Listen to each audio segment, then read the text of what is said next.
घर में बहुत चहल पहल चल रही थी। दूर दूर से मेहमान आए हुए थे क्योंकि कल मेरे बेटे की शादी थी।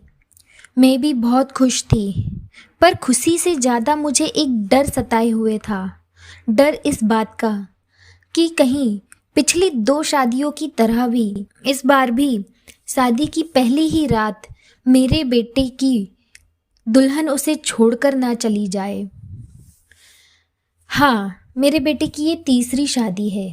पहली दो शादियों में मुझे नहीं पता क्या हुआ, पर शादी की पहली रात ही दुल्हन उसे छोड़कर भाग गई थी। पर इस बार मुझे लग रहा था कि शायद यह शादी टिक जाएगी, क्योंकि ये लड़की मेरे बेटे को पसंद करती थी। ये लड़की मेरी बेटी की सहेली थी। पर फिर भी मुझे ये डर सताए हुआ था, क्योंकि मुझे नहीं पता था कि शादी की पहली रात ऐसा क्या होता था कि लड़की मेरे बेटे के रूम से निकलती रोते गाते अपने घर वालों को फ़ोन करती थी और निकल जाया करती थी। उसने मुझे कभी कोई सच्चाई नहीं बताई, ना उन लड़कियों ने मुझे बताया कि बात क्या है।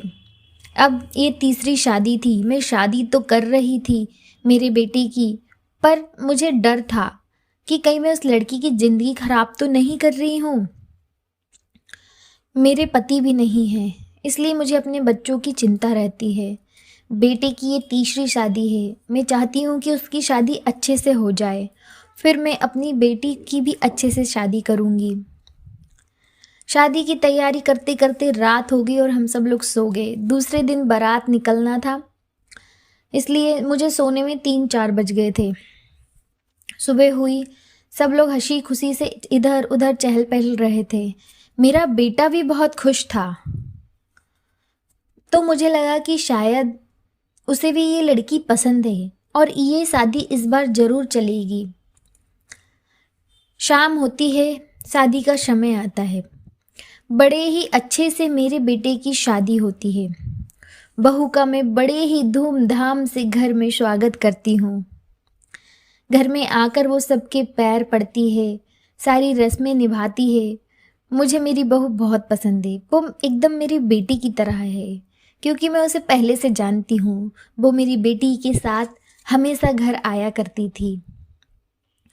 पर जैसे जैसे ही उसका कमरे में जाने का समय आ रहा था, मुझे डर लग रहा था। डर लग रहा था, पिछली दो शादियों के सीन मेरी आंखों के सामने आ रहे थे। पिछली दो शादियों में भी ऐसा ही होता था। लड़की शादी की रात जैसे ही मेरा बेटा अंदर जाता, उसके 1 घंटे बाद जोर से चिल्ला के जो बाहर निकलती और रोते गाते अपने घर चली जाया करती थी। मुझे इस बार भी ऐसा ही लग रहा था कि कहीं फिर से वो सब ना हो जाए। मुझे लग रहा था कि मैं मेरी बहू को कमरे में पहुंचाऊं या ना पहुंचाऊं, पर घर में इतने सारे रिश्तेदार थे, मैं किससे क्या कहती। मैंने उसको कमरे में पहुंचाया और मेरा बेटा जब अंदर जाने लगा तो मैंने उससे कहा, देखो बेटा, ये तुम्हारी तीसरी शादी है। मुझे नहीं पता पिछली दो शादियों में ऐसा क्या हुआ कि पहली ही रात लड़कियां रोते गाते अपने घर चली गईं, पर तुम अब ऐसा कुछ मत करना। मेरे बेटे ने बोला, हाँ माँ, मैं नहीं करूँगा, और वो अंदर चले गया। मुझे नींद नहीं आ रही थी, मैं बस यही सोच रही थी कि सब कुछ ठीक से हो जाए। तभी 1 घंटे बाद मुझे बहुत ज़ोर से चिल्लाने की आवाज़ आई। मैं भागकर अपने बेटे के कमरे के पास गई तो बहू कमरे से बाहर निकली और बहुत ज़ोर ज़ोर से रो रही थी, बहुत ज़ोर ज़ोर से रो रही थी और बोल रही थी, मम्मी जी मुझे घर जाना है। मैंने उसको अपने गले से लगाया और उसको तसल्ली दी, शांत किया, पर वो नहीं चुप हो रही थी, रोते जा रही थी, रोते जा रही थी और अचानक से रोते रोते वो गिर गई। हम लोग उसे हॉस्पिटल ले गए। उसके भी मम्मी पापा वहाँ पे आए। उसके मम्मी पापा मुझे ऐसी नज़रों से देख रहे थे कि मैं बता नहीं सकती। उसकी माँ मुझसे सवाल कर रही थी कि आखिर पहली ही दिन पहली ही रात मेरे बेटी के साथ ऐसा क्या कर दिया तुम लोगों ने कि वो सीधे हॉस्पिटल आ गई है। मैं क्या जवाब देती, मेरे पास कोई आंसर नहीं था। मुझे नहीं पता था कि ऐसा क्या हो जाता है। और उधर मेरा बेटा, वो भी घर से गायब था। वो घर ही नहीं आया, ना हॉस्पिटल आया। वो कहाँ चले गया मुझे नहीं पता। मैं उसको कॉल कर रही थी, उसने कॉल भी नहीं उठाया। सुबह के 3-4 बज गए। बहू को होश आया। मैंने उससे पूछा कि बेटा मुझे बताओ क्या हुआ है। उसने कहा मम्मी जी मैं आपको कुछ नहीं बता सकती, बस आप मुझे अपने घर जाने दो। मैंने उसे समझाया कि बेटा देखो, मुझे बात का पता लगाना है, तो मुझे बताओ। उसने बोला नहीं मम्मी जी मुझे मेरे घर जाना है, मैं मेरे घर जाऊंगी। मैंने उसे बहुत समझाया और उससे कहा कि तुम मेरे साथ चलो, मैं सब ठीक कर दूंगी। वो नहीं मान रही थी, पर वो मुझे अपनी माँ की तरह ही समझती थी, मेरी रिस्पेक्ट करती थी, इसलिए वो मान गई। पर उसने कहा कि हाँ मम्मी जी, मैं आपके बेटे के कमरे में नहीं सोऊंगी, मैं आपके साथ ही सोऊंगी। मैंने भी उसे कह दिया कि हाँ बेटा ठीक है, तुम मत जाना मेरे बेटे के कमरे में, पर तुम यहाँ से अपने मायके ना जाओ। मेरे घर में बहुत सारे मेहमान हैं, वो लोग क्या सोचेंगे, तुम अभी मेरे साथ चलो। उसने कहा ठीक है। मैं उसे अपने घर ले गई। उसके मम्मी पापा तो मना कर रहे थे कि हम अपनी बेटी को नहीं जाने देंगे, पर उसने कहा नहीं ठीक है, मैं अपने ही घर, अपने ससुराल ही जाऊंगी। वो मेरे साथ आ गई। मैंने उसे थोड़ी देर अपने कमरे में आराम करने दिया। दूसरे दिन सुबह उसे चाय पिलाई, नाश्ता कराया और उससे फिर पूछने की कोशिश की कि बेटा मुझे बताओ कि क्या हुआ है। वो बोली मम्मी जी आप मुझसे ये मत पूछिए, बस कुछ भी पूछ लीजिए पर ये मत पूछिए। और ऐसा बोलकर वो जोर जोर से रोने लगी। मुझे कुछ भी समझ नहीं आ रहा था कि ऐसा क्या होता है कि मेरी बेटी, मेरी बहू ऐसे जोर जोर से रो रही है। मैं इस बात का पता लगाना चाहती थी। पूरे दिन से बेटा घर नहीं आया था। फिर शाम को जब वो घर आया तो मैंने उससे पूछा कि बेटा बताओ क्या हुआ है, क्यों बहू ऐसे भागते हुए बाहर आई और क्यों उसे हॉस्पिटल जाना पड़ा।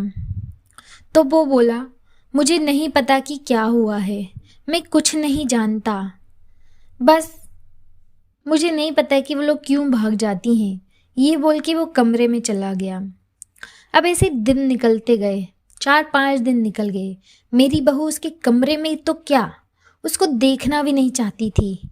वो मेरे ही साथ सोती थी, पूरा टाइम मेरे साथ रहती थी, मुझे बिल्कुल भी नहीं छोड़ती थी। उसको जैसे मेरे बेटे में कोई भूत नज़र आ गया हो। मुझे कुछ भी समझ नहीं आ रहा था। मैं इस बात की जड़ तक जाना चाहती थी। मैंने बहू को कहा कि देखो बहू, बस मेरी एक बात मान लो, बस एक बार उस दिन की तरह तुम मेरे बेटे के कमरे में चले जाओ और तुम डरना मत। मैं तुम्हारे साथ ही रहूँगी छुपी हुई, क्योंकि मुझे बात का पता लगाना है। तुम मुझे नहीं बता रही, कभी मुझे किसी ने नहीं बताया, ना बेटा मुझे बताता है। अगर ऐसे ही चलता रहा तो कैसे काम चलेगा। वो बोली ठीक है मम्मी जी, मैं कर लूँगी आपके लिए, पर आपको मेरे साथ वहाँ रहना होगा और जैसे ही आपको सच्चाई पता चले आप मुझे कमरे से जल्द बाहर लेके आ जाओगी। मैंने कहा हाँ बेटा ठीक है, तुम बस आज रात फिर दुल्हन की तरह तैयार हो जाओ। वो मान गई, क्योंकि वो मेरी बहुत रिस्पेक्ट करती थी। वो मुझे अपनी माँ समझती थी, मैं भी उसको अपनी बेटी की ही तरह समझती थी। इसलिए मैं भी नहीं चाहती थी कि उसका घर खराब हो या फिर वो किसी बेकार आदमी के पीछे अपनी ज़िंदगी खराब कर दे। मैं अपनी बेटे की सच्चाई जानना चाहती थी कि क्यों उससे सब लोग इतना डर रहे थे, क्योंकि हमें तो वो एकदम नॉर्मल लगता है। हमारे सबके साथ वो बहुत अच्छे से रहता है, मेरी और मेरी बेटी की वो बहुत केयर करता है, पर बहू के साथ क्यों नहीं वो अच्छे से रहता, मुझे कुछ समझ नहीं आ रहा था और मुझे यह सच्चाई जाननी थी। रात होती है, बहू दूध का गिलास लेकर अपने कमरे में जाती है और मैं बेटी को बोलती हूँ कि आज बहू तुम्हारे कमरे में ही सोएगी। उसने कहा ठीक है। पीछे से वो भी चला गया। बहू ने मेरे बताए अनुसार गेट खुला रखा था। मैं चुपके से गई और दरवाजे के पीछे जाकर छुप गई। जब मेरा बेटा कमरे में अंदर गया, उन दोनों ने थोड़ी बहुत बातें की। बहू को डर लग रहा था, वो डरते डरते हकलाते हुए बातें कर रही थी। फिर अचानक पता नहीं क्या हुआ, मुझे मेरे बेटे की आवाज़ जोर से आने लगी। वो बाथरूम में था। मैंने बोला, ये बाथरूम में ऐसे क्यों चिल्ला रहा है, इसकी आवाज़ इतनी अलग क्यों आ रही है। और जब वो वहाँ से बाहर निकला तो जो मैंने उसे देखा, मैं देखकर दंग रह गई। मुझे कुछ समझ ही नहीं आ रहा था कि ये क्या हो गया है। मुझे भी बहुत डर लगा। बेटा चिल्लाया जा रहा था कि बहू के ऊपर कि तू जा यहाँ से, तू जा रही है कि नहीं, तू नहीं जाएगी तो मैं तुझे मार डालूंगा, और मेरे बारे में किसी को बताया तब भी मैं तुझे मार डालूंगा।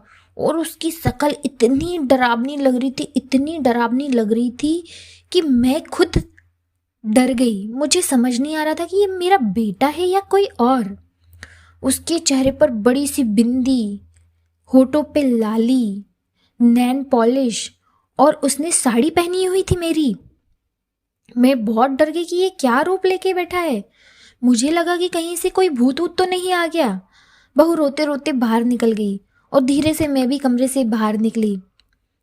बहू मुझसे बोली, देख लिया माँ जी आपने, ये है आपकी बेटी की सच्चाई। पता नहीं उसे क्या हो जाता है, अचानक से वो पूरा बदल जाता है, किसी चंडालनी, किसी चुड़ैल के जैसा हो जाता है, और जोर जोर से चीखता चिल्लाता है, और दिखता भी बिल्कुल इतना भयानक है कि अच्छे से अच्छा इंसान डर जाए। इसलिए कोई भी लड़की उसके कमरे में नहीं जाना चाहती, और कोई भी इसलिए ही आपको ये सच्चाई नहीं बताना चाहती क्योंकि वो सबको मारने की धमकी देता है। मेरे बेटे के साथ ऐसा क्यों हो रहा था, वो ऐसा क्यों कर रहा था, मुझे कुछ समझ नहीं आ रहा था। मैंने बहू को बोला, ठीक है बेटा, तुम उसके कमरे में नहीं जाना, तुम मेरे ही साथ रहो, मेरे कमरे में। मैं इस बात का पता लगा कर रहूँगी कि ये क्या हो रहा है, क्या उस पर किसी बुरी आत्मा का बस है।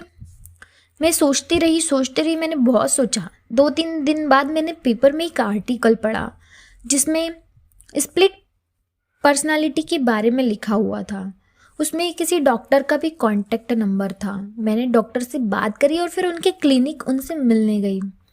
डॉक्टर ने बताया कि हो सकता है कि वो कोई ऐसी बुक पढ़ रहा हो या उसने कोई ऐसी मूवी देखी हो जिसे देखकर वो इससे प्रभावित हुआ हो और वो उसकी तरह ही बिहेव कर रहा हो। बिहेव तो क्या, इस बीमारी में अपने आप को इंसान वो खुद समझने लगता है, वो भूल जाता है कि वो कौन है।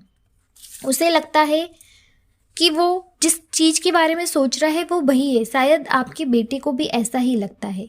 जब वो शादी के जोड़े में किसी दुल्हन को देखता है तो वो अपने आप को भी उसी तरह से पाता है।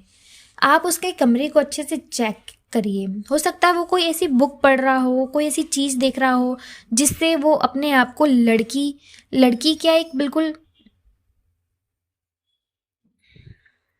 चुड़ैल की तरह, लड़की की तरह समझता हो, जो शादी के जोड़े में रहती है, जिसका सुहाग उजड़ गया हो या जिसे कोई छोड़ गया हो। इस टाइप की कोई सी कहानी पढ़ रहा है, देख रहा है, सुन रहा है, कुछ तो हो रहा है। आप उसके रूम की तलाशी लीजिए।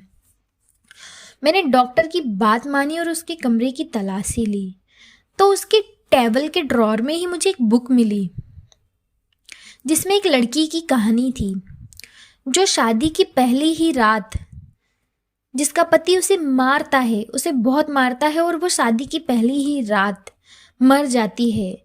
पर उस कहानी में ये लिखा था कि मरने के बाद भी वो जिंदा रहती है और उसके पति से बदला लेती है, और उसका पति जब भी शादी करता है वो चुड़ैल का रूप लेकर आती है और उसकी दुल्हनों को डरा धमका कर भगा देती है। तब मुझे समझ आ गया कि मेरा बेटा भी यही कहानी पढ़ रहा है और ये उसको अपनी जगह रख रहा है। मैंने उस बुक को कमरे से निकाला और बाहर निकालकर उसे जला दिया, और फिर मैंने डॉक्टर को बताया कि डॉक्टर साहब उसके कमरे में ऐसी बुक मिली है। डॉक्टर ने बोला अच्छा किया आपने उसे जला दिया, अब आप अपने बेटे को खुश रखिए, उसे धीरे धीरे अपने बहू के साथ समझाइए, वो समझ जाएगा और वो उन चीज़ों को भूल जाएगा। घर में एकदम खुशहाल माहौल रखिए। मैंने कहा ठीक है। 1-2 दिन मेरे बेटे ने हमसे बात नहीं करी, फिर धीरे धीरे वो नॉर्मल हो गया। हम लोगों के साथ बैठकर खाना खाने लगा, चाय पीने लगा। मैंने बहू को समझाया कि बेटा देख, ऐसी ऐसी बीमारी थी, उस बुक के कारण वो अपने आप को उस लड़की की जगह रख रहा था जिसे शादी की पहली ही रात अपने पति ने मार मार कर मार डाला था। अब वो ठीक हो रहा है, तुम्हें उसे प्यार से समझाना होगा। अगर तुम उसको प्यार दोगी तो वो भी तुम्हारी तरफ आकर्षित होगा। तुम उसे चाय दो, खाना दो, भले उसके कमरे में मत जाओ, पर उसकी चीज़ों का ध्यान रखो, तो हो सकता है सब कुछ ठीक हो जाए। वो भी मान गई। वो भी अपने घर नहीं जाना चाहती थी। उसे भी कहीं ना कहीं मेरे बेटे से प्यार था, इसलिए उसने भी मेरा साथ दिया। डरते डरते वो मेरे बेटे के कुछ छोटे मोटे काम करने लगी, जैसे उसको चाय देना, खाना देना, उसके कपड़े निकाल के रखना। हाँ, उसके साथ सोती नहीं थी। धीरे धीरे 15-20 दिन निकले, मेरा बेटा नॉर्मल होने लगा और फिर 1 महीने बाद वो एकदम ही ठीक लगने लगा। तब मैंने मेरी बहू को कहा कि बेटा आज से तुम अपने ही कमरे में सो जाओ। पहले तो उसने मना किया, पर फिर वो मान गई। मैंने बोला देखो, अगर कुछ भी बात होती है तो मैं तुम्हारे साथ हूँ, तुम ज़ोर से आवाज़ लगाना, मैं तुरंत आऊँगी। उसने कहा ठीक है माँ जी। वो अपने कमरे में गई। 1 घंटा निकला, 2 घंटा निकला, मुझे नींद ही नहीं आ रही थी। फिर कमरे से कुछ आवाज़ें नहीं आई तो मुझे लगा कि सब ठीक है। मैं भी जाकर अपने कमरे में सो गई। दूसरे दिन सुबह उठी तो देखा कि बहू हंस रही है, खुश है। बेटा भी मेरा एकदम खुश है।